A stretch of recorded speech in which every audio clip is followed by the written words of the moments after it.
जय हिंद साथियों, नमस्कार। मैं लोकिन मध्य प्रदेश पुलिस और मेडिकल से संबंधित मैं आपको जानकारी बता दूं कि कई डिस्ट्रिक्ट हैं जहां पे आपके ग्रुप बन गए हैं और कुछ ऐसे डिस्ट्रिक्ट हैं जहां पे अभी ग्रुप आपके नहीं बने हुए हैं। बच्चे जहां पे ग्रुप नहीं बने हुए हैं तो वहां के बच्चे परेशान ना हों, आपके ग्रुप जल्द बना दिए जाएंगे और आपको सोशल मीडिया के तहत किसी न किसी माध्यम के तहत आपको जानकारी मिल जाएगी, या आपके साथ जिन लोगों ने फिजिकल दिया है, जिनका जिस ज़िले में उसका सिलेक्शन हुआ और आपका सिलेक्शन हुआ है, उनसे संपर्क बना के रखें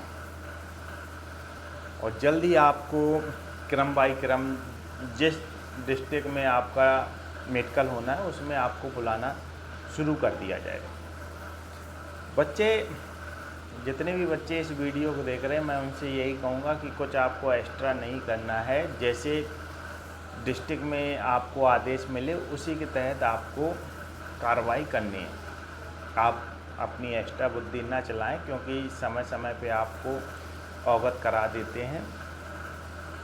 जैसे शपथ प्रमाण पत्र हुए, अन्य प्रमाणन फॉर्म हुए, ये आपको जैसे मेडिकल के समय आप आओगे तो मेडिकल के समय आपको ये शपथ प्रमाण पत्र और अन्य प्रमाणन फॉर्म लाना है।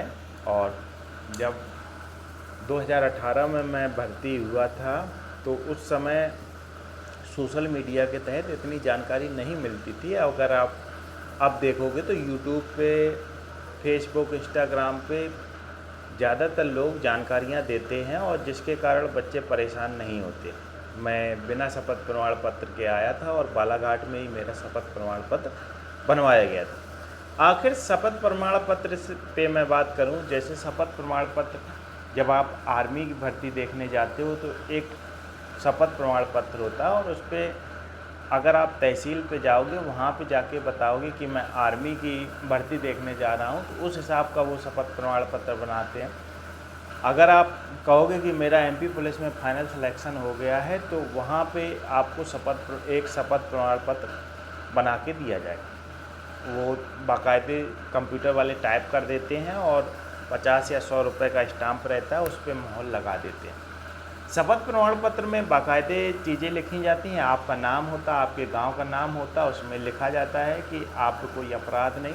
बाकायदे जो चीज़ें होती हैं वो सारी उसमें लिख दिया जाता है, क्योंकि उनका यही काम रहता है। अन्य प्रमाणन फॉर्म की बात करें, अन्य प्रमाणन फॉर्म आपका वेरिफिकेशन के काम आता है। इसमें सावधानीपूर्वक आप फॉर्म को भरिए, क्योंकि यही आपका जो फॉर्म है आपके पास के थाने में जाएगा। इसी के देखो, अन्य प्रमाणन फॉर्म का मुख्य जो फोकस रहता है, ये मुख्य फोकस ये रहता है कि आप पे कोई अपराध कायम तो नहीं है।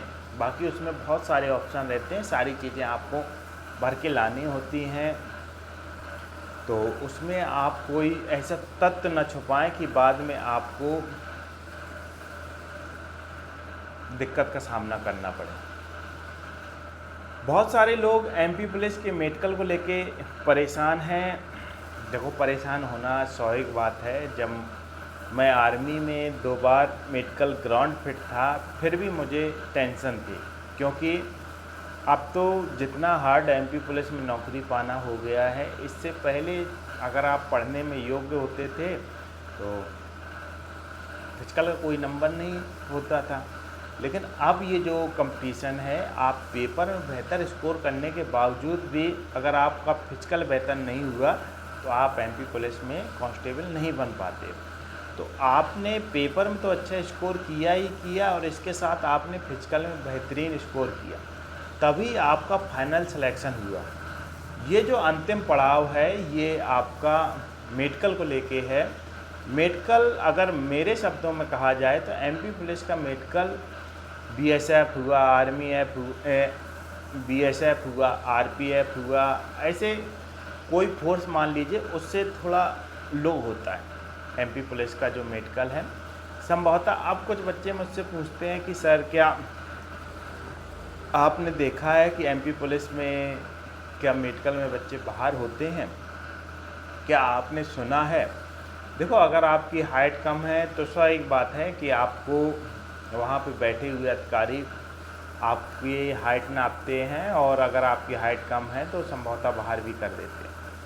इसके अलावा अगर आपको कोई पॉइंट मिलता है, चाहे आँख हुआ, कान हुआ, पैर हुए, कुछ भी आपको पॉइंट मिलता है तो आपको रीमेडिकल दिया जाता है, और उसमें कहा जाता है कि आप इस पे फोकस करें, और लगभग रीमेडिकल में लगभग लड़के पास हो जाते हैं।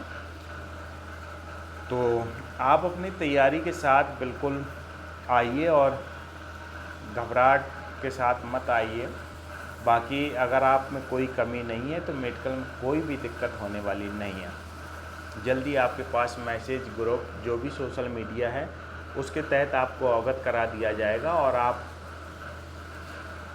और कुछ बच्चे मुझसे पूछते हैं कि सर, क्या जहाँ पे मेरा डिस्ट्रिक्ट मिली है क्या वहीं पे मेडिकल होगा या भोपाल में होगा?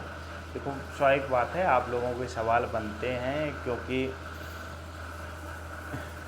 पहली बार उस स्तर पर पहुँचे हैं, या हो सकता है कि आपको इसकी जानकारी न हो। जो डिस्ट्रिक्ट आपको मिला है वहीं पे आपका मेडिकल होता है।